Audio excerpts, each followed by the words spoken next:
정보통신 기술이 급속도로 발전하며 오늘날 사회 치안은 굉장히 높은 수준으로 올라갔습니다. 하지만 아직도 세계 곳곳에는 여러 범죄 조직이 존재합니다. 옆 나라의 야쿠자나 중국의 사막회, 그리고 유럽과 아메리카에는 마피아나 마약 카르텔 등이 있고, 우리나라엔 해방 이후 정치 깡패를 시작으로 노태우 정권의 범죄와의 전쟁 이전까지 많은 조직 폭력배들이 존재했습니다. 물론 지금도 사회 어딘가에 그들은 남아있고, 해방 이전에도 범죄 조직은 존재했는데요. 이번 영상에서는 과거 조선시대에 존재했던 조선판 조폭, 조선의 도적들에 대해 알아보겠습니다. 먼저 조선 전기에 활동했던 도적으로는 우마적이 있습니다. 이때의 우마적은 백정이 주축이 된 도적들이었죠. 고려시대에는 수렵과 도축을 하고 가죽 제품을 만들며 자신들끼리 유랑 생활을 하던 이들이 있었습니다. 그들은 유랑 생활을 하다 보니 나라에 따로 세금을 내지 않았고 각 지역에서 토박이들과 마찰을 일으켰죠. 이들은 한반도에 흘러들어온 유목민으로 추정되는데, 평소 사냥을 하다 보니 개개인의 기마술과 무용이 뛰어났고 사냥만으로 생계를 유지하기 어렵다 보니 도적질을 하는 등 나라의 골칫거리였습니다. 조선은 초기부터 이들의 통합을 시도했는데, 세종은 당시 기준으로 천한일에 종사하던 이들을 일반 농민을 뜻하는 백정으로 고쳐 부르게 하며 이들을 사회에 통합하기 위해 더욱 강한 정책을 시도했습니다. 하지만 이것은 문제의 시작이기도 했습니다. 세종은 이들이 농사를 짓게 해 정착시키는 것이 목표였습니다. 세종은 백정들에게 땅을 나누어 주도록 했고, 농경사회에서 농업수단으로 쓰이는 소와 교통수단인 말을 그들이 함부로 도축할 수 없도록 엄금했습니다. 하지만 결과적으로 이것은 실패했습니다. 우선 이들을 정착시키기 위해선 충분한 땅이 필요했는데 당장 줄만한 땅이 그렇게 많지 않았습니다. 그나마 있는 땅도 관리들이 그들을 차별해 제대로 나누어 주지 않았죠.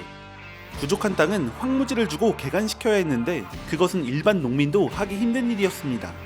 여기에 갑자기 수백 년간 먹고 살아온 도축까지 금지해버리니 많은 이들이 범죄를 일삼기 시작했습니다.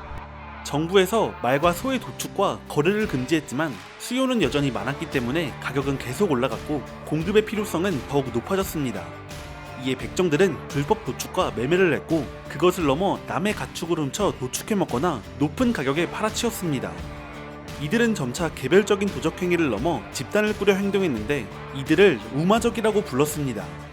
세종의 정책으로 많은 백정들이 농사를 지으며 정착했지만 반대로 적응하지 못한 이들은 도적이 되었습니다.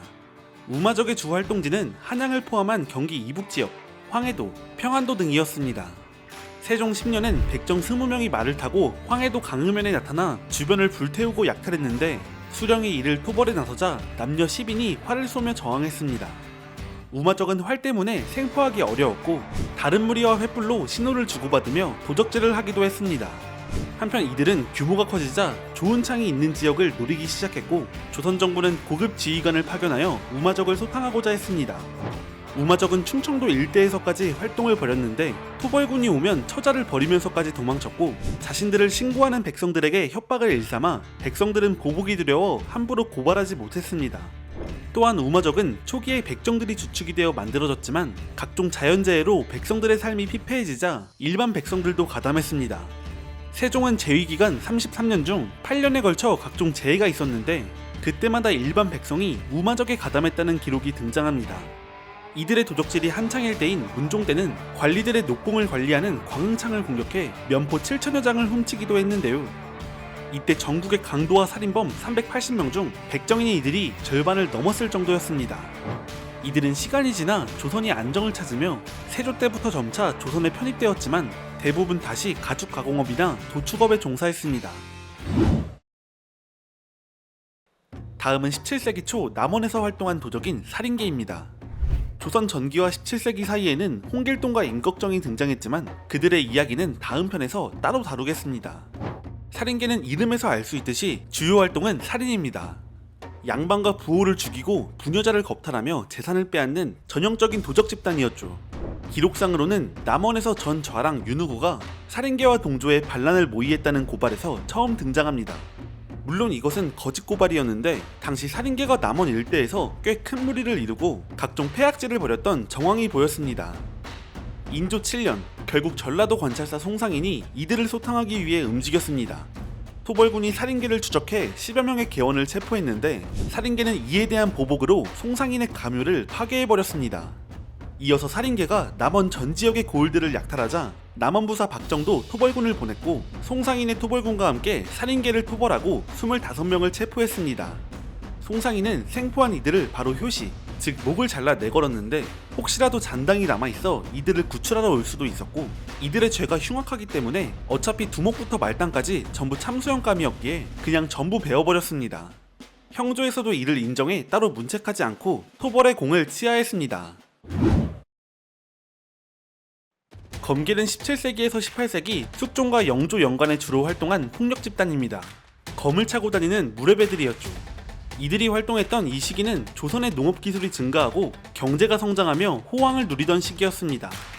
그러나 동시에 잦은 자연재해와 기근, 그리고 이 성장에 올라타지 못한 농민들이 빈민으로 몰락해 사회 불만 세력이 성장한 시기입니다. 이 검계의 시작은 향도계로 봅니다. 향도계는 본래 각 고을에서 주민들이 장래를 품앗이하는 집단인데 서울에선 단순히 주민 중심의 집단에서 벗어나 거대한 조직으로 변모해 있었습니다. 또한 이 시기 향도계는 사회 질서에 불만을 가진 사회 하층민들이 대거 가입하며 머릿수를 믿고 각종 폐악질을 부리는 등 계주를 중심으로 점점 범죄 조직화되었습니다. 검계의 주요 활동은 살인, 폭행, 겁탈, 약탈 등 역시 살인계와 마찬가지로 반사회적인 행동을 주로 했습니다. 구성원은 보통 하급 군졸, 서얼, 거지, 백정, 유랑민, 승려 등 각종 사회 불만 세력과 하층민들이었고 기존 사회에 대한 불만으로 문을 천시하며 물을 숭배하는 면모를 보였습니다. 이들은 몸에 자상이나 문신을 새겨 이를 자랑하고 비단옷 위에 낡은 옷을 입거나 맑은 날에 남학신을, 궂은 날에는 가죽신을 신었고 낮에 자고 밤에 활동하며 삿갓으로 얼굴을 가리는 등 남을 신경 쓰지 않고 권위에 복종하지 않으며 반항적인 반골의 기질이 농후한 집단이었습니다. 이들은 나라가 어수선할 때 남산에서 군사훈련을 하고 진법을 익히는 등 백성들에게 공포감을 조성하기도 했는데 결국 숙종 10년 한양과 경기 일대에서 대대적으로 검계를 소탕했습니다. 이들은 신문을 받으면서도 배후를 말하지 않고 자해하는 등 완강히 버텼습니다. 한 차례 검계를 소탕했지만 이들을 뿌리 뽑기에는 역부족이었습니다. 검계는 영조 때 다시 급증해 활개를 치는데요. 이런 검계가 드디어 임자를 만납니다. 새로 포도대장에 임명된 장봉익은 부임하자마자 닥치는 대로 검계를 잡아들이기 시작했습니다. 그는 검계가 몸의 자상으로 서로를 구분하는 것을 이용해 자상을 가지고 있어 검계로 추정되는 인물들을 전부 잡아들였습니다. 주요 인물로 추정되는 이들은 바로 목을 베어버렸고 검계와 엮여 죄가 가벼운 자들은 발 뒤꿈치, 즉 아킬레스건을 베어버려 절름발이로 만들었습니다. 수많은 검계들이 순식간에 잡혀들어갔고 목이 잘리거나 절름발이가 되어 나오자 검계는 장봉익의 집을 침입해 암살을 기도하기도 했습니다. 하지만 장봉익은 오히려 검계 소탕을 더 강하게 진행했고 마침내 검계는 자취를 감추었습니다. 살쭉에는 특이하게 노비로 구성된 집단입니다. 신분제도에 불만이 많은 자들이 모여 만들었는데 살쭉이라는 이름 그대로 주인을 죽이려는 노비들이었습니다. 이들은 검계와 비슷한 시기에 활동했고 활동 범위도 서울로 겹치는 부분이 있었지만 서로 다른 조직이었습니다. 기록에서는 청파동에 사는 전 형조, 예조, 호조 판서인 목례선의 종이 살쭉의 일원이었는데 주인에게 정체가 발각되어 주인 손에 살해당했습니다. 포도청에서 연관된 노비들을 잡아 조사해봤더니 살쭉의 책자가 나왔고 책자에는 양반을 살해할 것, 부녀자를 겁탈할 것, 그들의 재산을 빼앗을 것이라는 행동 강령이 적혀 있었습니다. 또한 그들은 모두 창포검을 차고 있어 무장 조직이었던 것으로 추정됩니다. 이들은 남대문에 방을 걸어 양반을 협박하기도 했는데 방에는 우리를 죽이지 못하면 종말에는 너희들 배에다 칼을 꽂고 말 것이라고 적혀 있었습니다. 과거 드라마 추노에는 조선전복을 목표로 하는 노비당이라는 조직이 등장하는데 노비당이 이 살쭉애를 모티브로 한 것으로 보입니다. 다만 살쭉애의 단순한 행동 강령으로 봤을 때 살쭉애는 혁명적이고 체계적인 조직이라기보다는 단순히 불만 해소를 위한 반사회적인 조직으로 추정됩니다. 마지막은 조선 후기에 활동한 명화적입니다. 명화적은 조선 초기부터 존재했습니다. 보통 특정 집단을 일컫는 말이 아니라 일정 규모를 갖춘 도적 집단을 명화적이라고 불렀습니다. 조선 전기에는 백정, 제인 등 특수한 신분층이 주로 명화적을 구성했다면 후기에는 농민, 몰락양반, 상인, 승려 등 사회 각층의 인물들이 모여 명화적을 구성했는데요. 19세기 명화적은 더 규모가 커지고 조직적으로 행동했습니다. 앞서 말했듯이 조선 후기에 들어오며 계층 분화가 빠르게 일어났고 세도정치 시기에 이르러선 삼정의 문란이라고 하는 총체적 부패가 만연하며 민중을 착취했는데, 이에 저항을 선택한 이들이 명화적에 투신했습니다. 이런 조선 후기 명화적은 일반적인 강도처럼 만만한 행인이나 민가를 약탈하기보다는 유독 부잣집을 선택하여 약탈, 방어하는 것을 선호했는데요. 부잣집은 많은 노비와 하인을 거느렸기 때문에 상대적으로 약탈하기 어려웠을 테지만, 명화적은 사회 지배층에 대한 적개심이 매우 높았고 그들을 손쉽게 침탈할 수 있을 만큼 일정 이상의 규모와 조직을 갖췄습니다. 19세기 후반 농민항쟁이 폭발한 이후에는 명화적의 활동에도 변화가 생겼습니다.